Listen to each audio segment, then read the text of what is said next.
All right, today's lesson's over arc length, area of a sector, and finding shaded area, but it also has some more geometry questions in there. I'm kind of cheating. I'm going to use an extra copy so that I can use some color here, but what we're talking about here is arc length. And with our notes, our little, the little note cards, what I've always told my students to write is the word crust. Okay, so I'm going to start with just this. Finding the length of an arc. So the way that we find the length of the arc is, well, let's just do this. We want a portion of it. We just want some of it. So we're going to put our percent over 360, and we're going to multiply it by what would be a round, which we know is circumference. And so circumference is 2 pi r. So in this case, let's say I wanted to find this arc length. Well, it's right here, we can see that. So we're gonna do 240 over 360 times 2 times pi, and then we can see our radius right here is 3, and so I do times 3. In my calculator, remember calculate 84, you would do 240 over 360 times 2 pi times 3. And so my answer is 12.56. But that's not one of the options. You can see in here, there's a pi in each of those. So let's divide by pi and see what happens. It says 4. Well, there it is, 4 pi. I would suggest you try this one really quick. Can you set it up correctly? Try it, please. Okay, so right here, here's my crust. So I'm going to do 45 over 360 times 2 pi, and again, my radius here is 7.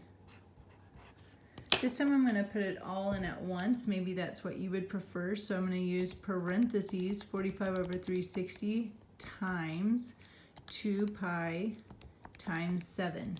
Put in right, same way I would do. So this time I got 5.497. When I divide by pi, because again, pi is in all the answers, so I'm going to take that out, I get 1.75. That doesn't really help. I could okay, so anyways, so I would get 1.75 if I hit math, enter, math, this button, then enter, I get 7/4. Another way you could do this, though, if you don't want to do it this way, is we got 5.497. So if I put in my first answer, 28 pi divided by 3, I'd get 29. That's not 5. 7 pi divided by 4. There it is. There's 5. It matches. So you could go that way if you wanted. Okay, so that was arc length. The next part is area of a sector, so we've got to understand what that is. Area of a sector is the whole slice. So if we wanted crust, we would do times the circumference, 2 pi r. But because I want the whole slice, the whole area, don't use this equation. It's just too much. Remember, yes, that works. But you know what works better is knowing your equations, which is pi over 360, because we're just doing a portion, times the area, pi r squared. It's so much easier than memorizing something brand new. Okay, so let's go with this one. Here's I want this whole slice. So I'm going to do my 90 over 360 times pi, and again, my radius is 15 squared. Putting it into my calculator, 90 divided by 360, times pi 15 squared. I get 176. So again, we could work through all of those, or we could just divide by pi and get this and hit math, enter. And you can see I get 25 over 4. I'm realizing that some of you might need more help with the calculator, so let me take just a minute. I would like you to try this one. Can you set up, and then I'm going to zoom out to show you everything. Okay, so we have, well, let me do the setup. We've got the 315 over 360 times pi, and then we have our radius 17 squared. You might be saying, how do I know I want this full thing instead of this guy? Well, my 315 is almost the full circle, which is 360. Okay, so in my calculator, I would hit this button, parentheses, 315 divided by 360, parentheses. All right, so that's my fraction, times, and then pi is the second, and then the caret button, pi, and then I used my parentheses, 17, and I use the shortcut, the squared. Okay, so I get 794 and change, and so I'm going to hit divide by pi, which gives me this number. So then if I hit math, enter, it gives me 2023. Lots of steps, but it makes sense if you know what you're doing. Okay, and the last new part of this lesson is, how do I find the shaded area? So the first thing that I have my students do is find out what is the outside shape. This outside shape is a rectangle, which means I'm going to do length times width, which means I'm going to do 12 times 10, or 120. And I'm going to subtract the inside shape. In this case, it's a rectangle, which is length times width, which is 7 times 2, which is 14. And when I do 120 minus 14, I get the answer to be 106 meters squared, if you want to be fancy. This one usually stumps students. I would like you to take a minute to see if you can do it. Okay, let's look at our outside shape. What do you think our outside shape is? We'll take a minute to think about that. Let's look at the inside shape. The inside shape we know is a circle, which is pi r squared, which would be pi 12 squared. We can see the radius very clearly, no big deal. So going back to this first one, we cannot say it's a rectangle. It's not. I mean, yes, it has right angles, and that's great, but more specifically, it's a square. And I would still do length times width. You could do side squared, but you have to know if this piece is 12 in radius, this would be 12. We know that each side then would be 24. So if I did 24 by 24, I'm going to get 576 minus my pi r squared, which is approximately 452.4. And when I subtract those, I'm going to get the area to be 123.6-ish, somewhere in that realm. Okay, that's the notes. So then I just wanted to use color and be able to answer these questions for you. Now, some of these are already done for you because, well, it's getting more difficult. So it just depends on how much you want to try, but you've got 3 problems here. I would suggest you set a timer for 2 minutes and you try to get 2 of these correct. Okay, hopefully you did that. I'm going to go ahead and go through how to do the problems. So I would be able to see that right here it's dividing. First of all, geometric means it's multiplying or dividing, either way. But I can see that it's dividing by a -4. I'm going to show you a quick way to check if you are correct. I would put in 16, enter, and then divide by -4. And if I hit enter, enter, enter, it's going to keep giving me my pattern here. -1/4 is -0.25. So I know it's going to happen, but it says, what's the next term? So if I hit enter one more time, it gives me this number, but I need it to be a fraction. So once again, I'm going to hit math, enter, enter, and it says 1/16. Okay, moving on to the next one. It's got 2 equations here. It looks like we have an A and we have a B. And it says, if we only have 7 days, which one would you choose? Which one would be the maximum output? Meaning, what would happen the most? So if I did 7 into A, I'd get 7 squared plus 2 times 7. So 49 plus 14 is 63. If I put 7 into B, this equation, it says 10 times T, and so I'd put in 7, which is 70. 70 is bigger than 63, and so that's my answer. Okay, we talked about this before. It's called It's called a composite function. Composite function. And unfortunately, Utah took it out of its system, but we still need it for the ACT. So what this one's a weird way of setting it though. It says put 3 into F. Okay, so here's the F equation. So I want the X to be 3, which means the answer will be 2. So technically, F of 3 is 2 is what that says. Okay, and then it says put whatever that is into G. Well, my answer is 2.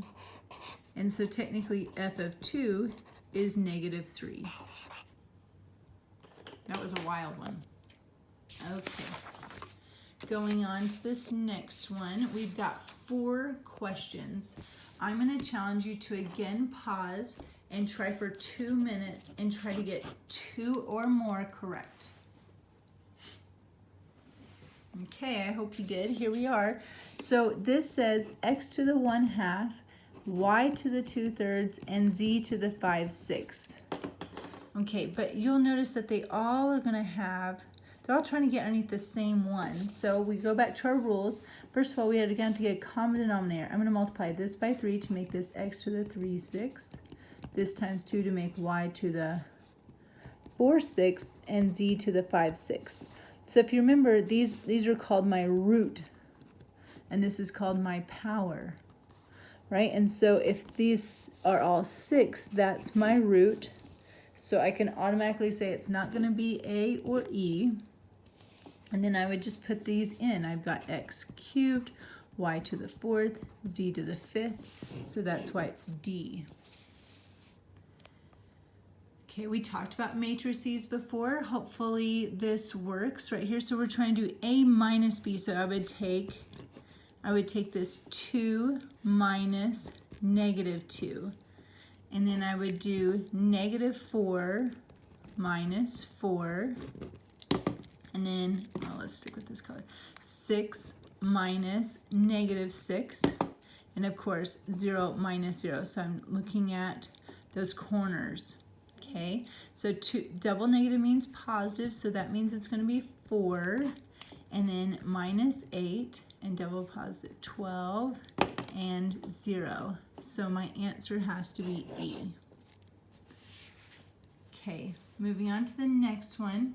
It says that we've got one of those composite functions again, and that we're going to put G into F, which is 2x. So technically this is saying 2 to the cx, 2 to the c over x, 2 to the x minus over c, 2 to the x minus c, and 2 to the 2 to the log cx. Okay, so that's what it's saying is we're putting this into F. So here we are. It's very complicated. And it says, so this is for sure one you should have skipped, right? It's a whole lot of work, but here we are. It says C has to be greater than 1. My child's not here, so I'm going to go with what the last year's did. So C, someone said 2, and this one also has to be greater than 1, so X was 3. They were very simple right then. So if we did this, we would do 2 to the 2 times 3, which is 2 to the 6, which is 64. This is 2 to the 2 over 3. So that would be 1.5. 2 to the 3 over 2 would be 2.8. 2 to the x minus c, 3 minus 2 is 2 to the 1, which is just 2. And then 2 to the log c, 2, 3. We can actually do that in our calculator. I want to do it. So we can do 2 caret, and then we want to do that log, remember? So we're going to do math, up, enter. Remember, it puts it right in. So we're going to put in our 2, we're going to put in our 3, and our answer is 3. That's cool. 3. So it says, which of these yields the greatest value? So even if we know how to do this, you smarty farties, if you know how to do this, this is at minimum a star. It took a lot of time. It took a lot of thought. Don't do this right away in your first run through. It can be one that you know how to do, and you put a star. Or you can circle it and say, I don't know. Or you could just put in 2 and 3 and see which one's bigger here. Either way. Okay, then it says if the function f of x plus y equals f of x plus y for every pair of real numbers x and y, what are the possibles of f of 0?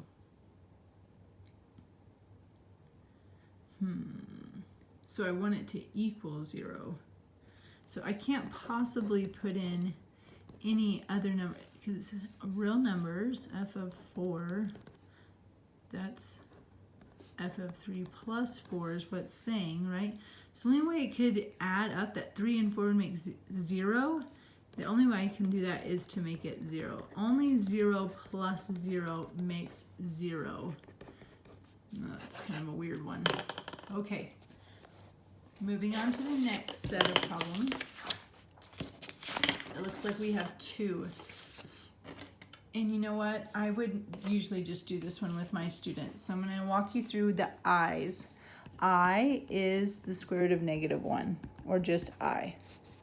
I squared would of course be the square root of this -1. And so that would cancel out making -1. I cubed would be these two multiplied together. So an I times a -1 makes a negative I. And then I to the 4th would technically be I squared squared, or you could do I squared times I squared, or -1 times -1, and negative times a negative is a positive. Or you could have even done these two. A negative times a negative is a positive. No, that wouldn't work. You'd have to do this one times I. Meh, don't do it. Okay, anyway, so this is our pattern. If we wanted to I the 5th, it would go back up here. So we got I the 5th, 6th, 7th, 8th. You're going to see why here in just a minute. 9, 11, I got to go up to 23. 13, 14, 15, 16, 17, 18, 19, 20, 21, 22, and 23. Oh, mercy. Okay, so if you notice though, I and negative I, if I were to add them together, these guys would cancel out, and -1 and +1 would cancel out. So all these were canceled out. If you've ever worked with i's, you get that. Okay, so this one is I, -1, and negative I. If I were to add these together, these i's would cancel out, and we stopped at 23 because it said to. That would mean my answer would just equal -1. Yay! Okay, the next one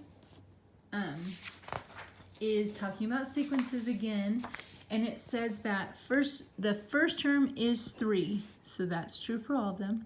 It says the last term is 136, so this one's way too big. And it says the sum is 1390. So I think our natural instinct is to add these two together first to see if that would work. 3 plus 69.5 plus 136 does not add up to that 1,300. So we know that's not it. And then if I were to, this looks like it's adding 20. I can see that pattern really simply. And so if I did 3, and then remember I taught you this, we're gonna just put in a number 3 plus, and then plus 20, and we're gonna just see if I can get us going so we can see that it's matching the pattern. I've got that. Would it go to 136? No, they're all ending in 3s, and plus it's not there. So it can't be this one. And then if I were to show you this one right here, it's going by 7s. So we've got 3 and then going to 7. Let's just see if that would go to 136. This is clearly a time taker. So definitely one that we would want to skip as well. It does go to 136, and if you add it up, it would go up to 1,390. So that's the correct answer, not this one with the thirds. Man, I'm telling you, this is at minimum a circle or a star.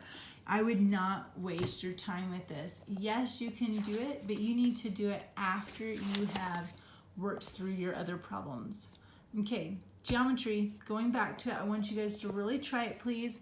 I would say do it in a minute. See what you can do. 1 minute, try to get one of these right, or both. Okay, so I hope you did. Right here it says that these are parallel, and it says, which of these has 3 angles that are equal in measure?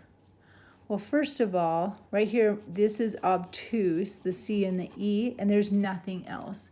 The only ones right here, we got acute, and acute. A, B, and D. They're all equal. Okay. Then right here, we've got a triangle that's got the 40. But here's the key point. It says isosceles. Isosceles is big. It means two sides are the same. So if these two sides are the same, these two angles are the same. So let's remind ourselves, a full triangle adds up to 180. If I were to subtract 40, I'd get 140, and if these are the same, I could divide by 2, so I know this is 70, and I know this side's 70. And then we said that this is linear, which also adds up to 180, so if I do 180 minus 70, I get 110. Okay. Moving on to the next page. We've got 3 problems. I'm going to encourage you to try it for, I don't know, 1 minute and see if you can get one of them right or 2 of them right.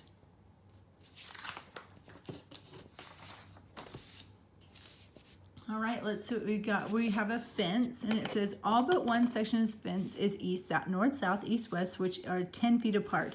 So basically, each one of these are 10. So let's see what we got. We got 1, 2. And again, I strongly recommend just writing it, because then if you lose your spot, you don't have to go back and recount. That's a waste. So right now we're at 20 times 10, which is 200. That doesn't really help us narrow down too much. Okay, so then we would have to figure out what this guy is. And we've talked about this, the 45, 45, 90. If we haven't, we will.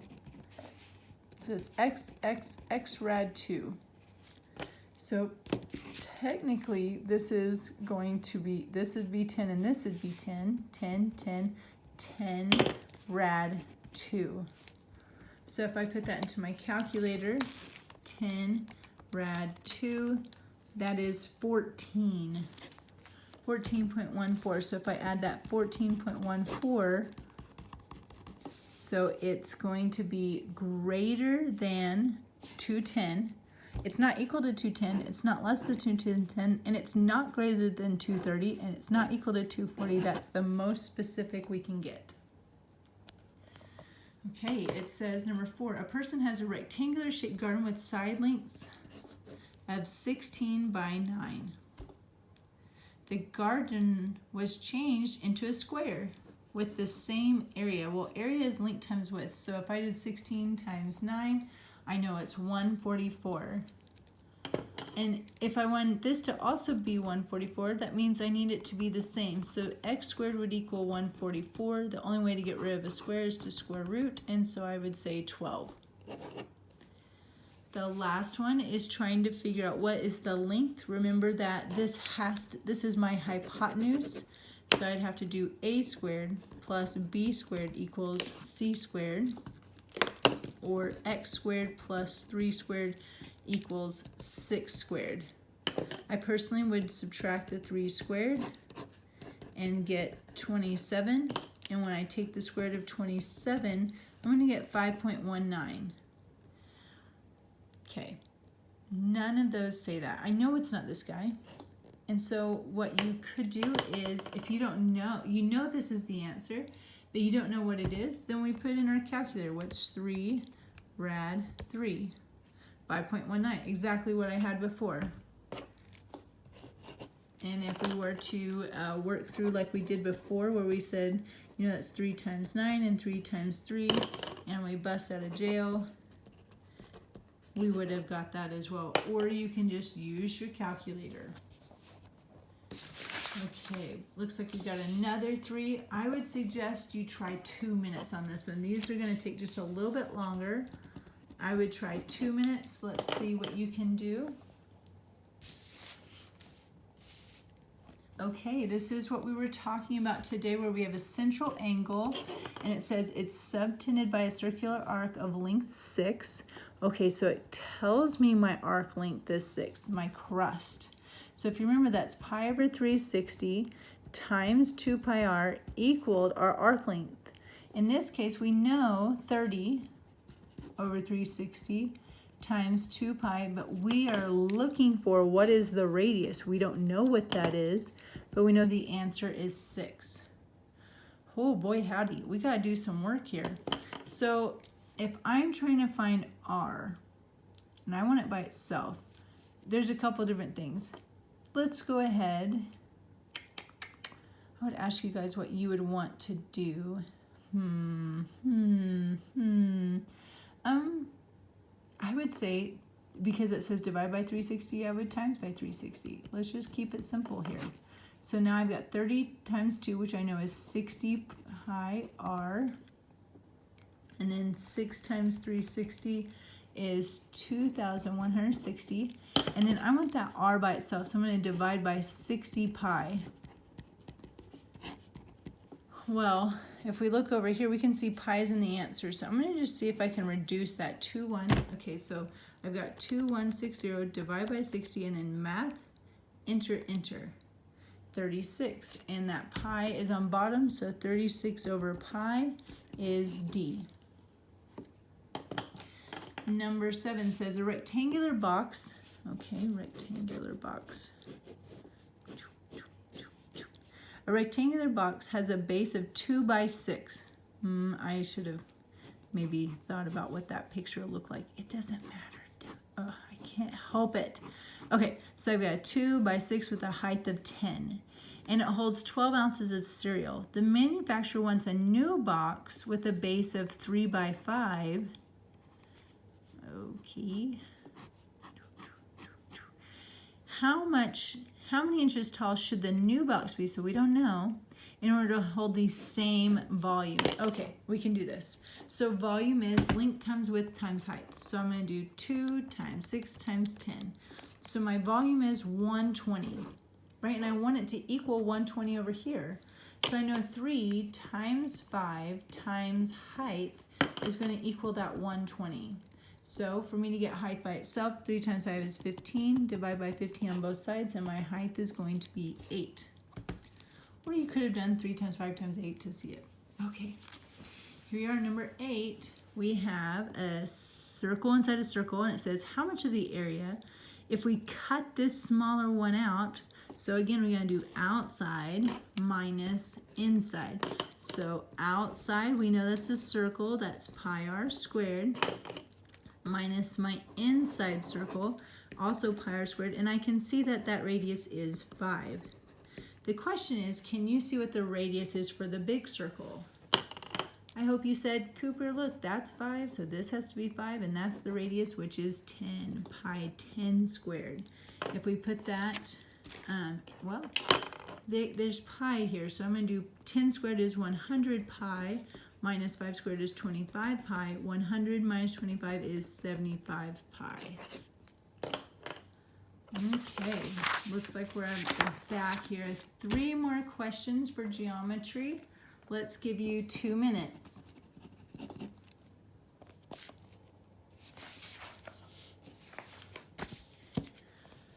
Okay, it asks us for the area of the trapezoid, which we know is 1/2 base 1 plus base 2 times the height. And Miss Cooper taught us that this is the base and this is the base. So if I were to put it in 1/2, and then I'd put 10 plus, oh, we don't know. We're going to have to solve for it. Now we do see that the height right here, this is the height that it's 4. That's nice. So the problem is we have to figure out what is this distance as well as what is the area. Okay, so right here we know that this must be 10, and we've got to use this triangle. We can do x squared plus, we got hypotenuse here, x squared plus 4 squared equals 5 squared. When I subtract 4 squared, I get x squared equals 9, and the square root of that would be 3. If I have 3 on this side, I would have 3 on this side. 3 plus 10 plus 3 is 16. You can do this in a couple different phases, or again, you can do that 0.5, 10 plus 16 times 4 to make it simple, and it's 52, which is B. Okay, I hope you guys can see that this is a proportion problem, so we're looking for this guy. So right here I have this x, is to this height 6. And then I've got down here the bigger triangle. So that's the smaller triangle. The bigger triangle, I've got x and 15 equals to the bigger triangle 18. So that's my setup. Small to small, big to big. So now I'm going to cross multiply. I would have 6 times x plus 15 equals 18x. So when I'm going to distribute 6x plus 90 equals 18x, I'm going to go ahead and subtract my 6x from both sides and get 90 equals 12x. And then, oh, can you see? And then we're going to divide by 12, and x would be 7.5. Okay, and the last one, tricky, tricky, tricky. Here's what I would like you to see.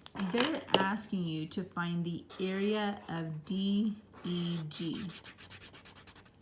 2 ways you can do this. You can say, Cooper, I can see its base and I can see its height. 1/2 base times height. Half of 12 is 6 times 10 is 60. Done.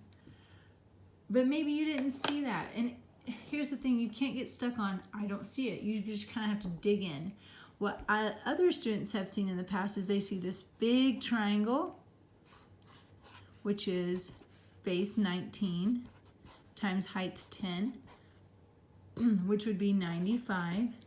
And they see that we could take away this little triangle minus the little triangle, 1/2 base times 10. 5 times 10 is 35. And that would also get us 60. So it just depends on what you need. Thank you.